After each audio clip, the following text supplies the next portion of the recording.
Les fires han estat les altres grans protagonistes del Pont de la Puríssima a Cerdanya. Una de les més emblemàtiques ha tingut lloc a Prullans, que un any més ha tornat a acollir la Fira del Pessebre.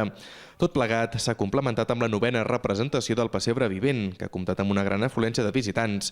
Es tracta de l'única iniciativa d'aquestes característiques que es fa a Cerdanya i és possible gràcies a la col·laboració de prop de 110 veïns i segons residents. La gent del poble col·labora. Tens que pensar que Prullans és un poble molt petitonet, és un poblet de 69 habitants, 200 de sensates, però que viuen tot l'any i gent ja molt gran. Llavors tenim que confiar molt en la gent de segona residència, no? Com és lògic, no?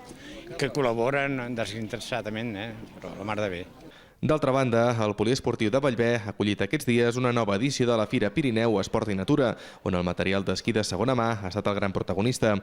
La compra-venda d'aquests productes és sempre el principal pol d'atracció de la fira, però aquesta compta també amb activitats complementàries, com ara presentacions i conferències sobre qüestions relacionades amb la neu i la muntanya. Bolvir i Sallagosa també han comptat amb fires aquest pont. En el primer cas s'ha tractat d'una fira de brocanters i en el segon del tradicional mercat de Nadal.